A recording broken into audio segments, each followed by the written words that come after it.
Muchas gracias. Por favor, les ruego que tomen asiento. Hay un antiguo corito, así les llamábamos antes, a las canciones cortas que se cantaban en las iglesias evangélicas.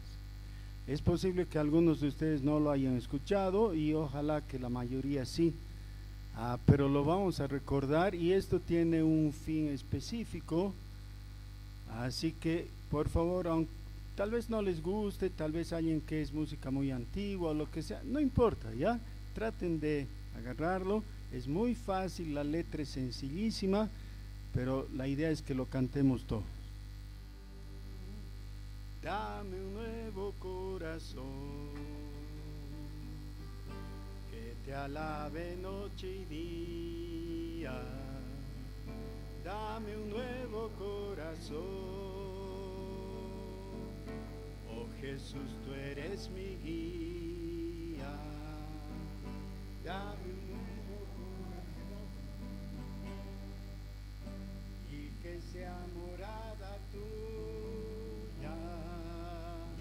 Dame un nuevo corazón, dame un nuevo corazón. Aleluya.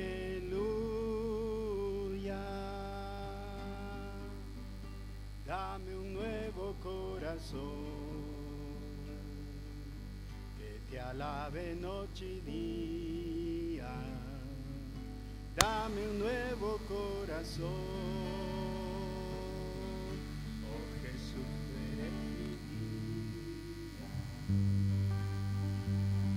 Dame un nuevo corazón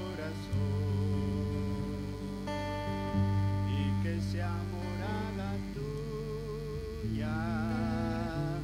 Dame un nuevo corazón, dame un nuevo corazón. Aleluya.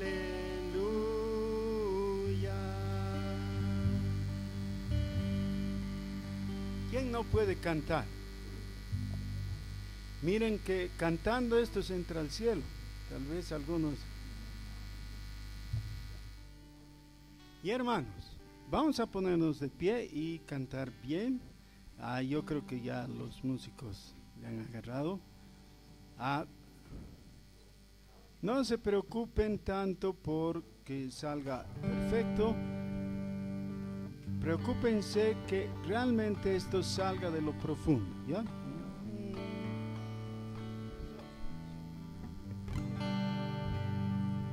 Dame un nuevo corazón que te alabe. Dame un nuevo corazón, oh Jesús, tú eres mi guía. Dame un nuevo corazón y que sea morada tuya. Dame un nuevo corazón, dame un nuevo corazón. Aleluya.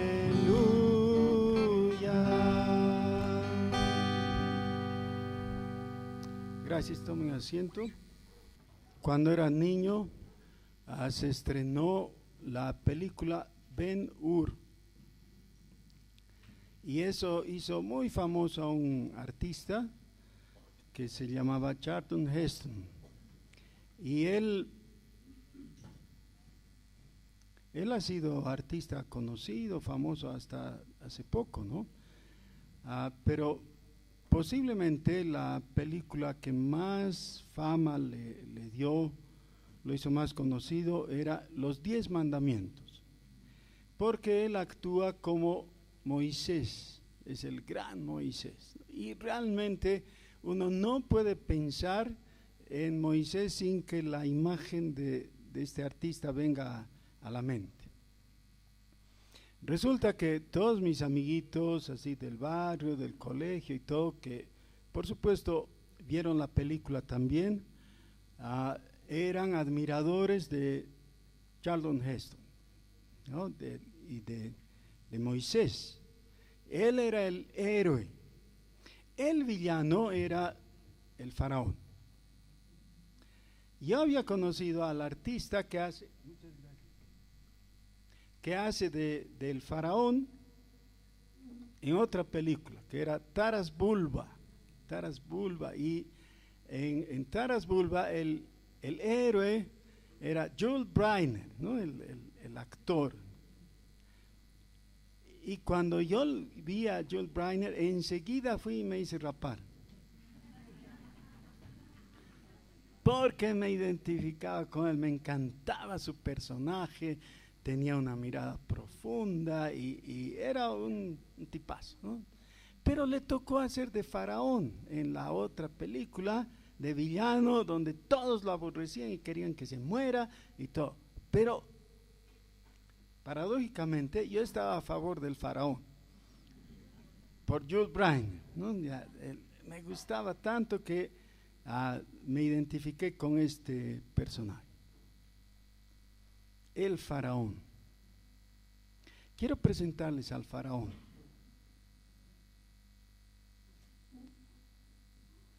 Está a tu lado. Míralo, mira a la persona que tienes a tu lado. Es el faraón.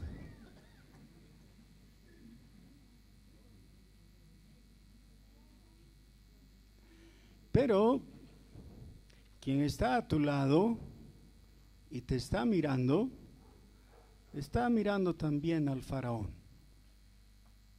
Porque el faraón en última instancia es la representación de tu yo más profundo. Nadie puede decir, en mí no hay un faraón, nadie. En cada uno de nosotros, la figura, el personaje del faraón está ahí, a veces latente, a veces muy evidente, sobresaliente, pero de todas maneras, ahí está. Éxodo capítulo 7.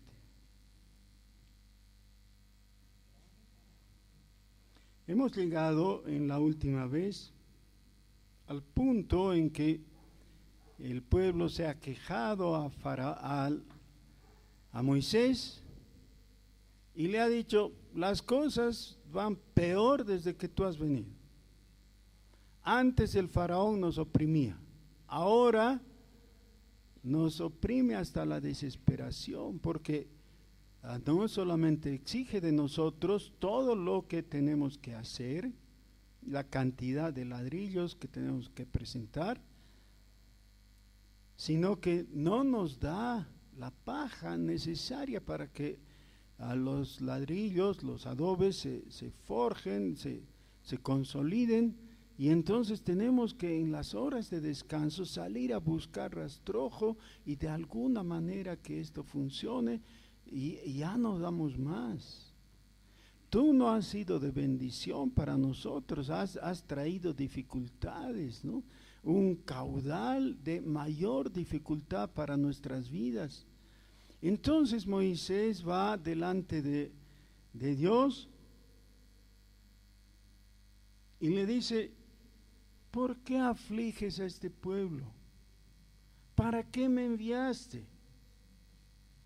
Porque desde que yo vine a Faraón para hablarle en tu nombre, ha afligido a este pueblo. Y tú no has librado a tu pueblo.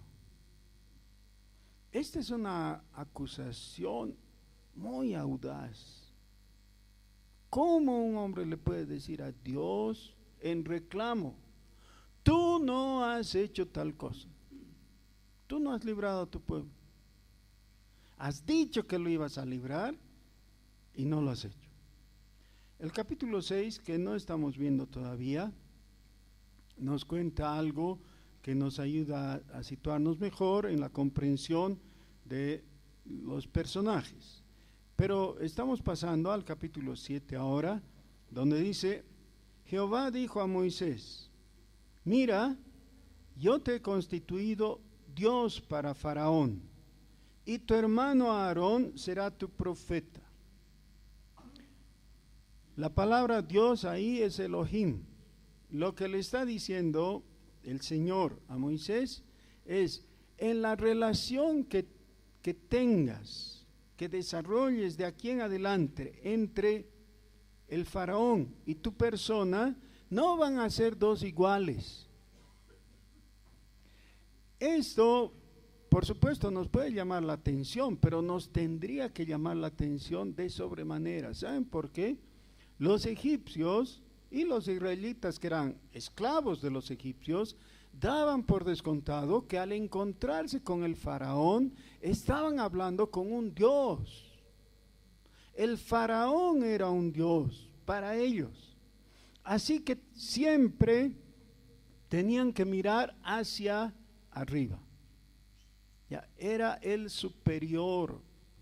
Y ese es el sentido fundamental de la palabra Elohim. ¿Ya? Él es mayor. Así que cada vez que un egipcio o un israelita o cualquiera de los pueblos que estaban esclavizados por Egipto miraban o hablaban al faraón, miraban hacia arriba, a un superior. Pero ahora Dios no le dice a Moisés: vas a ir y le vas a hablar de igual a igual, lo cual ya hubiera sido elevar a Moisés. No, le dice: tú vas a ser un Dios, o vas a ser Dios para el faraón. Es decir, él va a tener que hablar contigo como alguien superior. Tú dirás todas las cosas que yo te mande, y Aarón tu hermano hablará a Faraón para que deje ir de tu tierra a los de Israel. Y luego tenemos una afirmación que sin duda, la primera vez que la leemos, decimos: creo que he leído mal, creo que tengo que volver a leer. Seguro que me he saltado una palabrita o no he visto algo. Esto no puede ser así. Versículo 3. Está hablando Dios, recuerden. Y dice: y yo endureceré el corazón de Faraón. ¿Qué? No se nos imagina decir semejante cosa, ¿no es cierto? Nosotros no diríamos algo así tan fácilmente, más bien tendemos a redactar las cosas de otra manera para no decir semejante cosa, porque por supuesto esto es irracional. Debe ser que está hablando otro, pero leemos bien: no, está hablando Dios. Entonces debe ser que está diciendo que Él no va a endurecer. Pero ¿dónde me salté la palabra no? No dice no, dice yo. Dios dice: yo endureceré el corazón de Faraón. Entonces se nos ocurren teorías. Decimos: seguramente esto no está en el manuscrito más antiguo. Seguro que alguien lo ha interpolado en algún momento, o esto viene de una tradición diferente o algo así. Pero cuando leemos a los expertos, todos coinciden en que sí es parte del libro, de la escritura original. Nadie cuestiona la validez y la autenticidad de esto. Eso es lo que está diciendo. Dios está diciendo: yo voy a endurecer el corazón del faraón. Y enseguida nos vienen un montón de ideas y se nos mueve el piso, porque todo el universo tal como lo hemos entendido parece que no corresponde. Alguien pensaría, si leyera en la Biblia que Satanás dice que va a endurecer el corazón de alguien, eso es muy potable, ¿no? Porque pensamos: Satanás hace esas cosas tan terribles. Pero no Dios. ¿Cómo es que Dios dice semejante cosa? Bueno, Cuando pasamos al siguiente capítulo, después de varios episodios, ocurre una de las plagas en Egipto. Viene una plaga de ranas. Las ranas invaden todo Egipto y aun cuando alguien iba y abría su cama, de ahí saltaban, ¿no? Debajo de la almohada saltaban las ranas. Aún en la casa del faraón, en todo lado. Y entonces hay todo un proceso en el que Faraón le pide a Moisés, Moisés pide a Dios y las ranas se mueren. Ahora tienen un problema porque ¿qué hacen con tantas ranas muertas? Millones de ranas. Y entonces las empiezan a amontonar. El versículo 14 del capítulo 8 dice, y las juntaron en montones y apestaba la tierra. ¿Ya? Es tanta rana. Pero no es eso lo que me interesa ahora, solamente estoy señalándolo para dar la circunstancia. En el versículo 15 dice, pero viendo Faraón que le habían dado reposo, es decir, ya no habían ranas por doquier, vivas y saltando, ¿qué hizo Faraón? Versículo 15, endureció su corazón. Cuando ya vio que la plaga, digamos, había pasado, él endureció su corazón. Luego viene la plaga de las moscas. Y cuando pasa la plaga, en el versículo 32 del capítulo 8 dice, mas Faraón endureció aún esta vez su corazón. De nuevo. Y al pasar al capítulo 9, en el versículo 7, en la segunda mitad del versículo, dice, mas el corazón de Faraón se endureció. El corazón del Faraón se endureció. Versículo 12. Pero Jehová endureció el corazón del Faraón y no los oyó.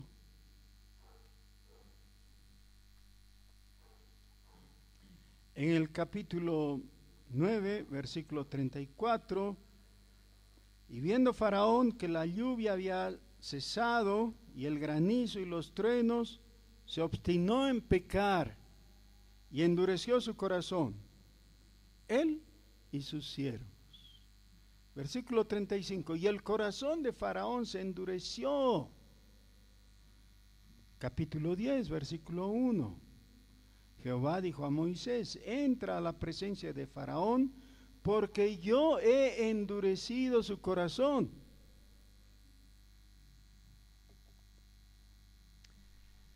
Y en el versículo 20, pero Jehová endureció el corazón de Faraón. 27, pero Jehová endureció el corazón de Faraón. Capítulo 11. Versículo 10, y Moisés y Aarón hicieron todos estos prodigios delante de Faraón, pues Jehová había endurecido el corazón de Faraón.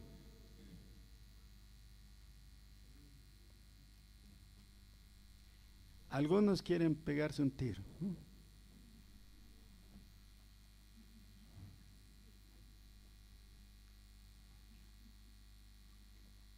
No lo hagan, por favor. Tengan paciencia, denme un poquito de tiempo y atención.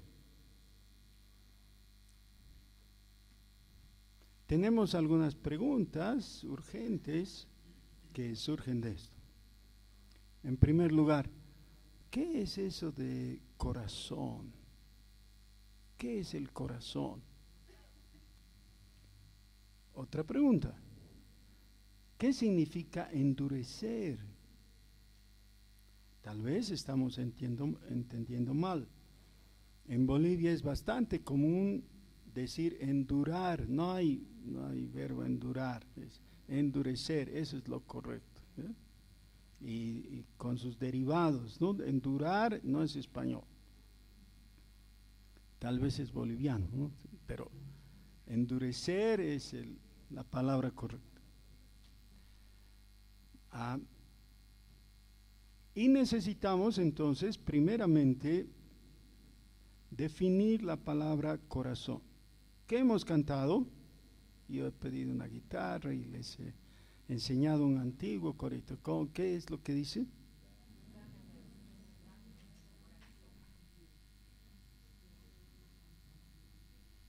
Y yo ruego a Dios que cuando nos estemos yendo después del culto, todos vayamos tarareando esta canción, ¿sí?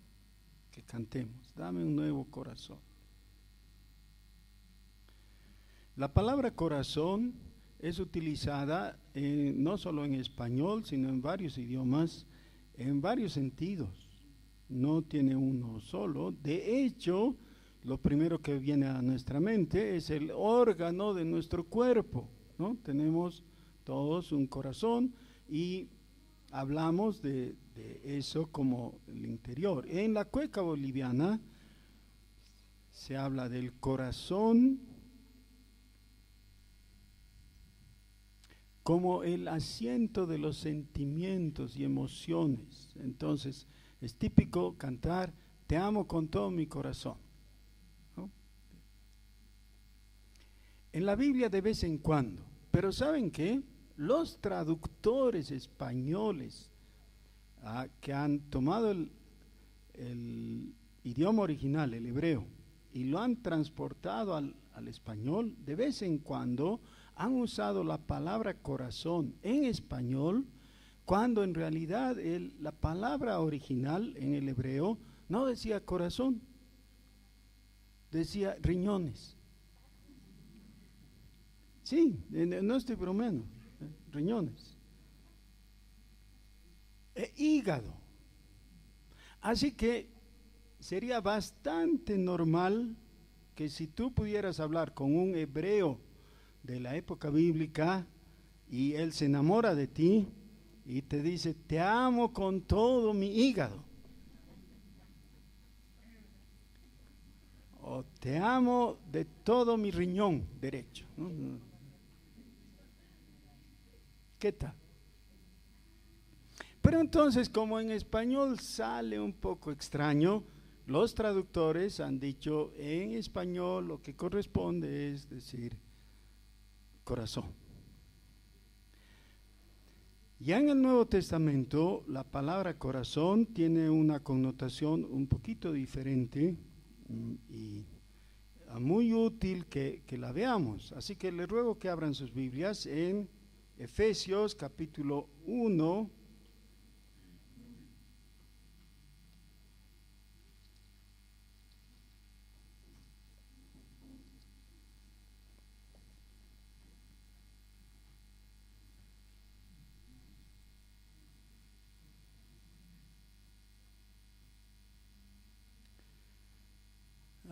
En el capítulo 1 el apóstol Pablo dice que él no cesa de dar gracias, estoy en el versículo 16, por vosotros, les dice a los efesios, haciendo memoria de vosotros en mis oraciones, versículo 17, para que el Dios de nuestro Señor Jesucristo, el Padre de gloria, os dé espíritu de sabiduría y de revelación en el conocimiento de Él, alumbrando los ojos de vuestro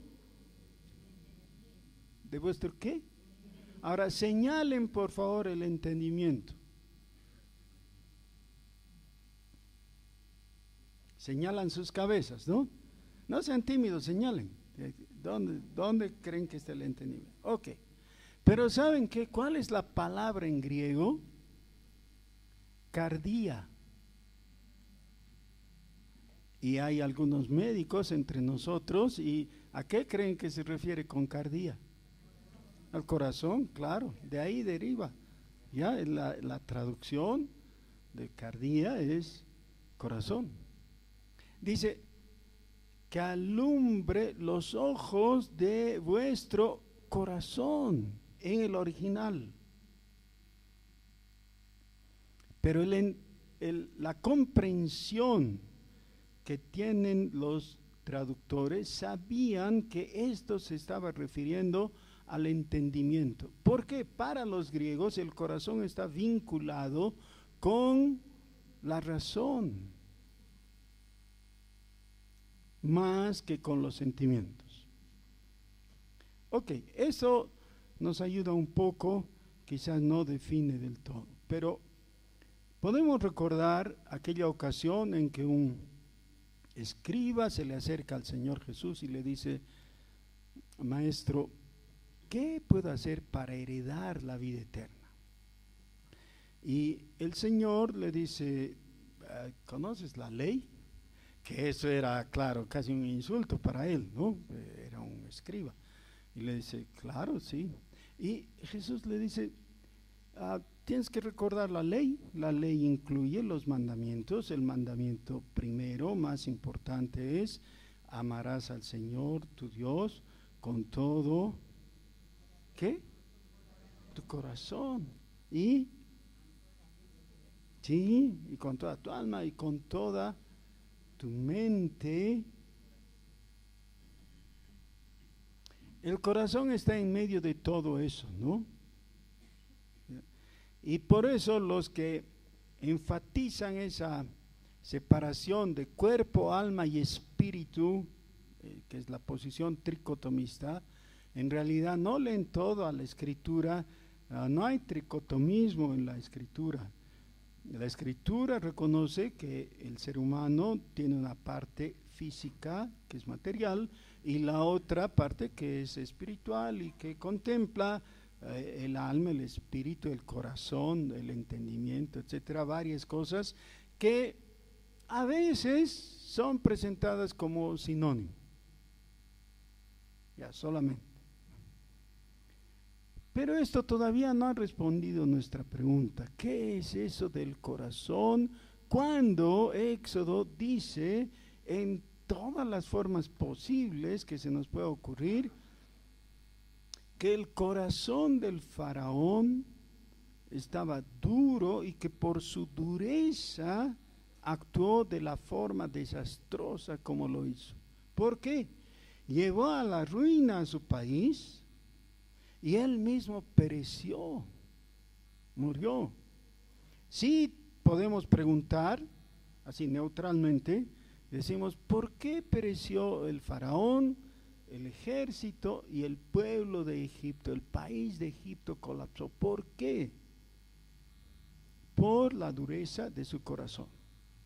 Ya. Por la dureza de su corazón es la forma neutral, hasta aquí no nos ha comprometido. Pero luego, indispensablemente, viene la pregunta: ¿y quién endureció el corazón del faraón?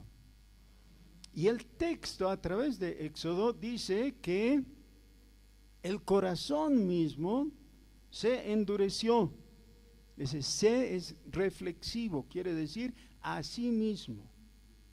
El corazón del faraón se endureció a sí mismo.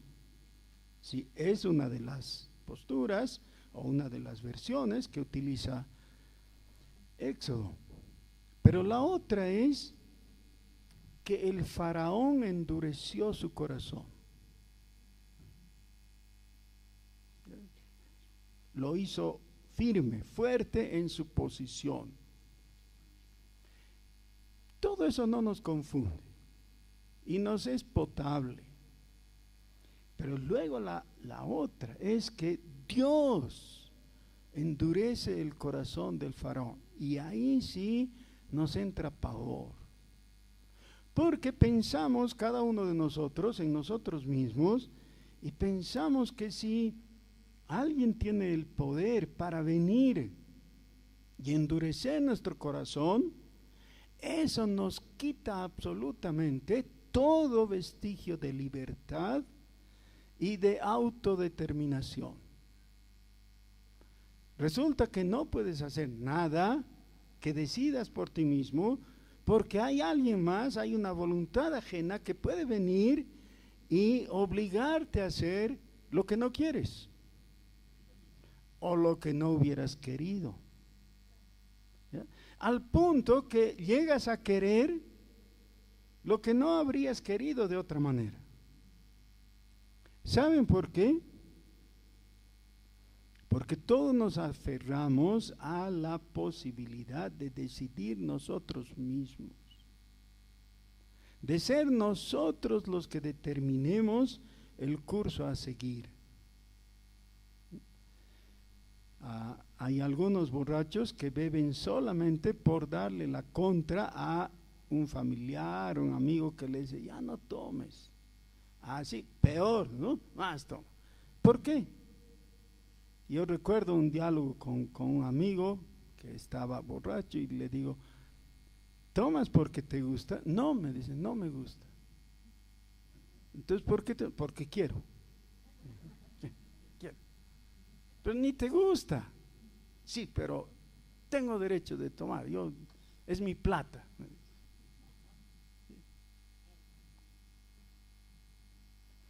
Hermanos,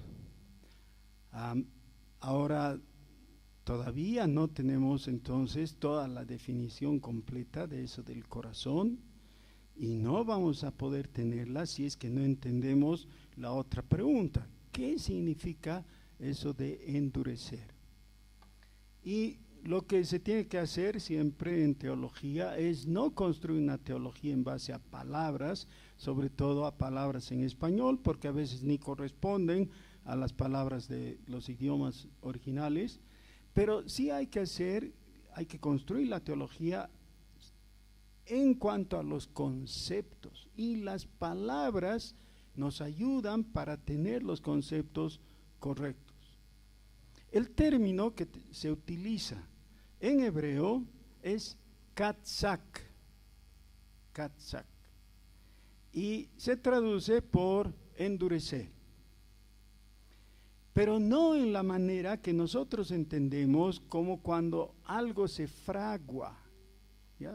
Fraguar significa que está en un estado semilíquido y que se va haciendo más duro cuando pasa el tiempo, qué sé yo, se deshidrata, no sé, el proceso que siga y se convierte en algo duro. Esa es la comprensión de la palabra en español, pero katzak en hebreo significa más que todo estrujar, y es exactamente lo que hacemos con una esponja. Ahora, si vamos al supermercado y compramos una esponja de uso doméstico, ¿no? Tomamos la esponja recién comprada, la sacamos de su celofán y todo, y ¿qué pasa cuando la estrujamos?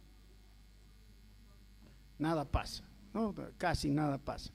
Sale un poco de aire, ¿ya? Porque la esponja tiene los huequitos, ¿no? Dentro de sí. Ahí está el aire. Cuando tú la estrujas, ese aire sale, casi no se nota. Pero ¿qué pasa cuando vas a una esponja que está en el lavaplatos?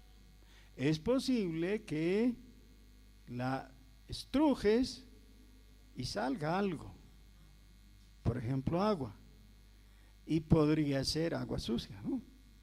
Claro, agua con grasa o lo que fuera. Lo último que has limpiado, eso ha quedado en la esponja, y al estrujar lo que logras es que lo que había adentro salga. Katzak o endurecer significa que Dios obra de tal manera que obliga al faraón a mostrar lo que había en su corazón, le obliga a sacar lo que tenía dentro.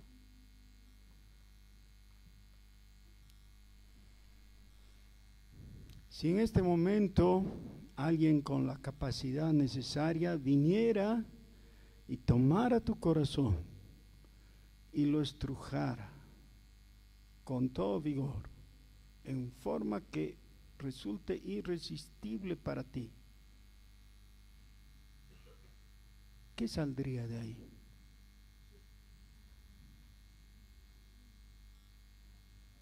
¿Pornografía? ¿Insultos? ¿Quejas? ¿Chismes? ¿Envidias?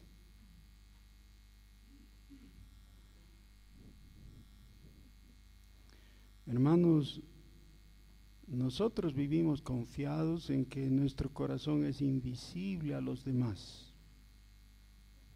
Es invisible, pensamos en algunos aspectos, a nosotros mismos, porque nosotros tendemos a olvidar las cosas, y especialmente las cosas negativas les ponemos un velo y después una cortina y después un cartón encima, ¿no? Cubriendo y recubriendo. ¿Y saben qué? Además somos capaces de deformar nuestros recuerdos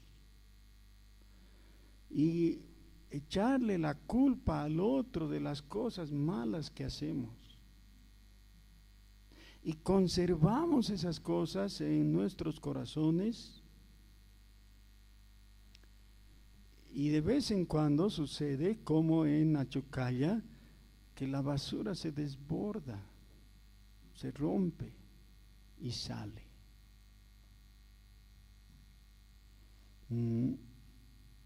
Una de las formas de ver eso es escuchar a los borrachos lo que hablan.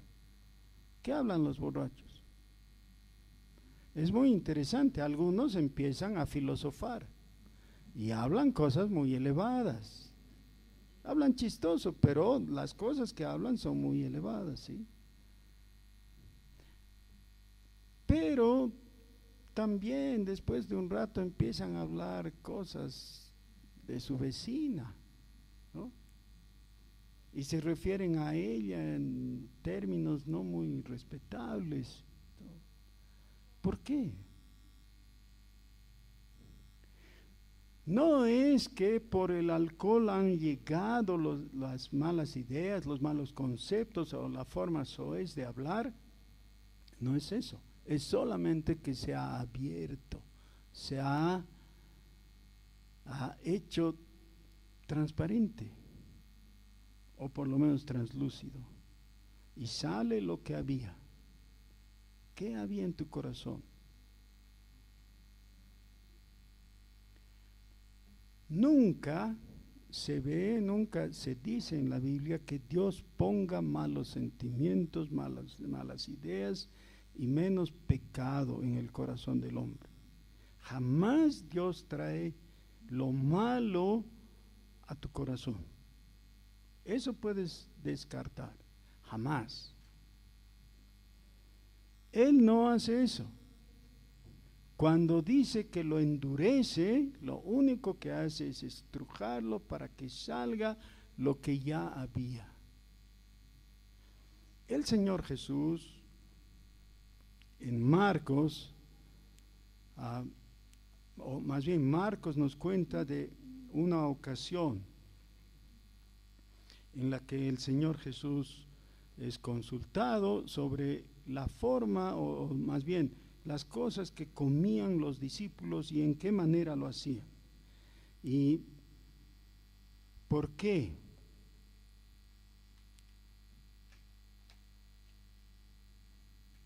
En el capítulo 7, versículo 5, le preguntaron pues los fariseos y los escribas: ¿por qué tus discípulos no andan conforme a la tradición de los ancianos? Ahora, yo al leer esto hubiera esperado que continúe con una pregunta, digamos, por lo menos seria, ¿no?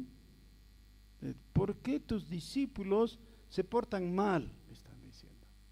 A diferencia de los discípulos de los ancianos que tienen una cierta conducta. Y yo hubiera esperado que hable de algo importante.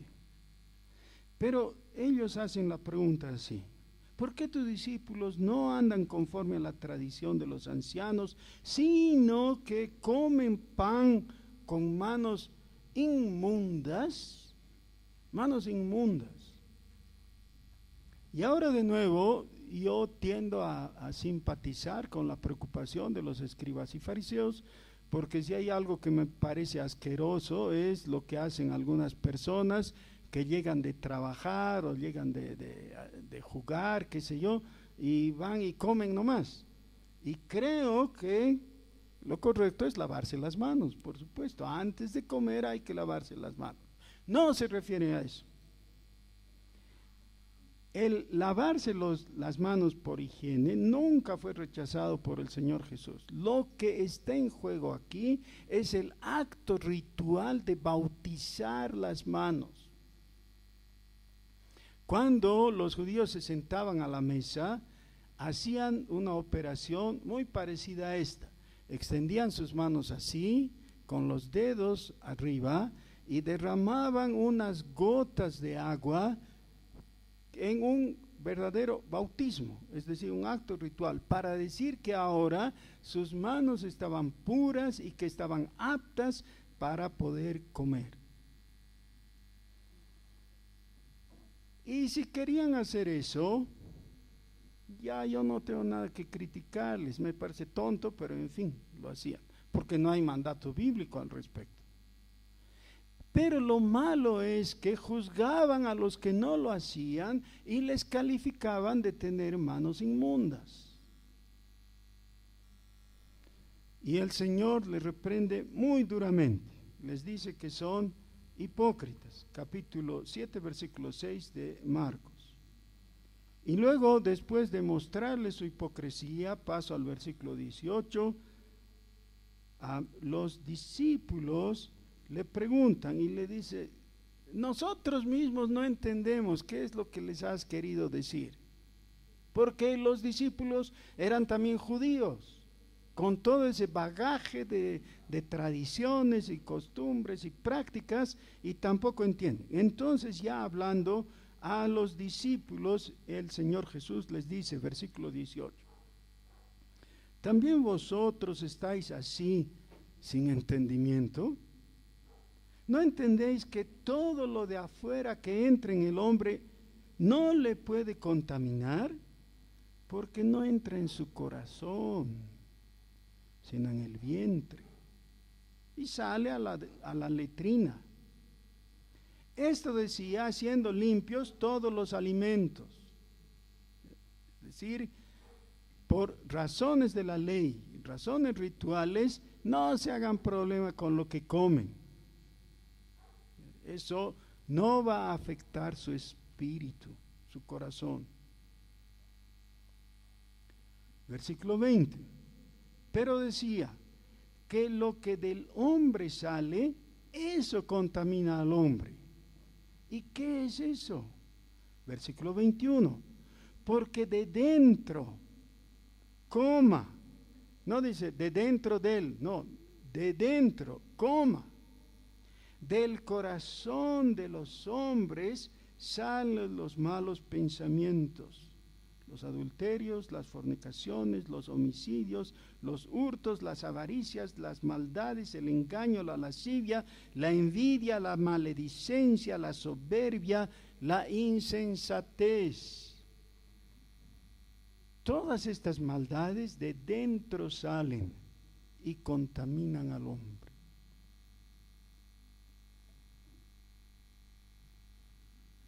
Del corazón. ¿Qué es lo que hizo Dios con el faraón? Nunca le dio malas ideas, malos impulsos, nunca le tentó siquiera. Solamente lo obligó a mostrar lo que ya había almacenado este hombre en su corazón. Lo estrujó para que tenga que mostrar qué es lo que realmente había en él, qué era lo que pensaba, qué era lo que creía acerca de sí mismo. Él se creía Dios, y eso tenía que estar demostrado. Ahora, al principio yo les he pedido que ustedes miren a la persona de lado, pero en realidad la instrucción tendría que haber sido: por favor, saquen su espejito.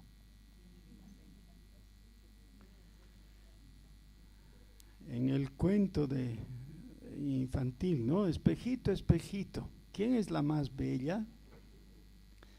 Y quien se mira en el espejo espera hallar belleza, y no siempre lo logra, ¿no? A veces no hay tanta belleza, pero hay la esperanza, por lo menos. Pero Santiago nos dice que la palabra es como un espejo que nos deja vernos al interior. Es como un espejo del corazón. Y así sabemos lo que hay. Pero los necios ven el espejo y se van y siguen igual. Los sabios miran al espejo y se dan cuenta que están despeinados, entonces se peinan. O se dan cuenta que están con la cara sin lavar, van y se la lavan. Y así sucesivamente. La palabra es un espejo para que corrijamos lo que hay en nuestro corazón. Hermanos, en esto tenemos que ser muy sinceros, todos nosotros. No la persona de tu lado solamente, todos nosotros, tú también, yo también, y lo digo con vergüenza y humildad, todos nosotros necesitamos acudir a Dios y cantar. ¿Pero qué vamos a cantar? Tal vez necesitamos tranquilizarnos, calmarnos, entrar en silencio y escuchar a Dios y escuchar su palabra. Y tal vez nos sería muy útil desde su palabra leer el Salmo 51 y hacer nuestras las palabras de David en ese momento, cuando él, en una canción casi fúnebre, de profundo lamento, dice: ten piedad de mí, oh Dios, conforme a tu misericordia, conforme a la multitud de tus piedades. Borra mis rebeliones, lávame más y más de mi maldad y límpiame de mi pecado.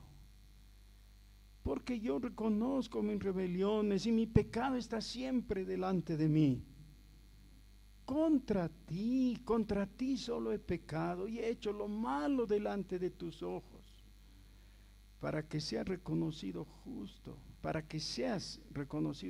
en tu palabra y tenido por puro en tu juicio. He aquí, en maldad he sido formado y en pecado me concibió mi madre. He aquí, tú amas la verdad en lo íntimo y en lo secreto me has hecho comprender sabiduría. Purifícame con hisopo y seré limpio, lávame y seré más blanco que la nieve. Hazme oír gozo y alegría, y se recrearán los huesos que has abatido. Esconde tu rostro de mis pecados y borra todas mis maldades. Crea en mí, oh Dios, un corazón limpio y renueva un espíritu recto dentro de mí. Hermanos,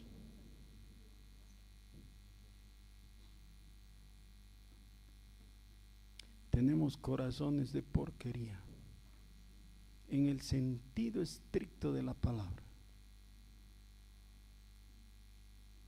Necesitamos un nuevo corazón. Nuevo, no de reuso, no reciclado, nuevo. Ese es el clamor del salmista. Crea en mí, oh Dios, un corazón limpio.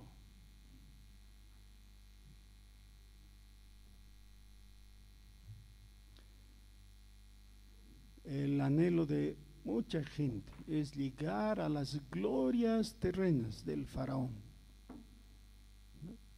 Ser exaltado y reconocido, adorado por los demás, aclamado y obedecido.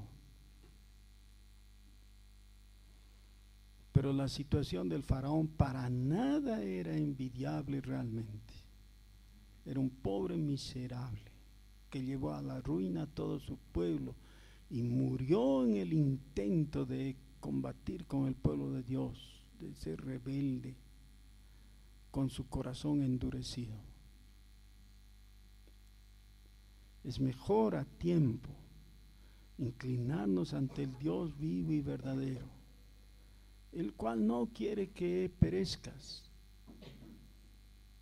el cual no quiere que nadie perezca, eso dice su palabra, sino que todos procedan al arrepentimiento. Y no nos escudemos en el todos, vamos a ponerlo en términos personales, el cual quiere que tú te arrepientas y vengas a sus pies y pidas que Él te dé un corazón nuevo, que lo reemplace.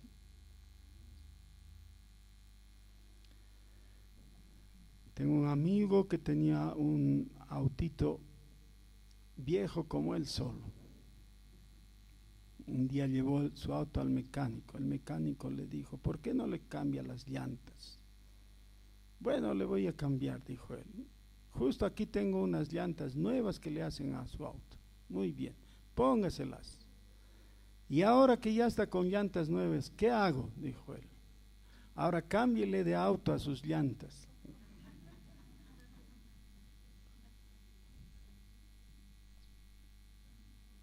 Hermanos, el Señor no quiere darte llantas usaditas.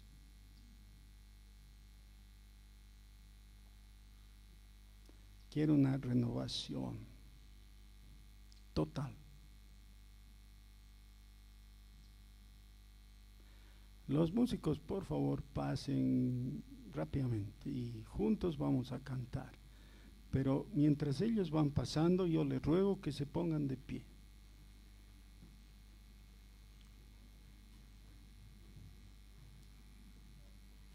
Y vamos a orar.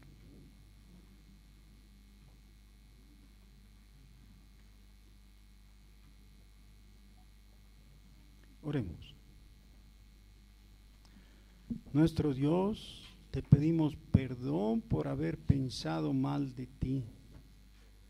Aún al leer tu palabra, haber pensado que tú habías hecho que el faraón obre mal, endureciendo su corazón. No es eso lo que dice tu palabra. Señor, ni en el faraón, ni en ninguno de nosotros tú has puesto pecado, ni maldad, ni nos has impulsado a deshonrarte, desobedecerte, ser rebeldes. Más bien, tú, con todo tu poder, te has humillado a ti mismo para venir en Cristo y rescatarnos. Y a través de tu bendito Hijo nos has llamado con voz clemente para que nos volvamos a ti.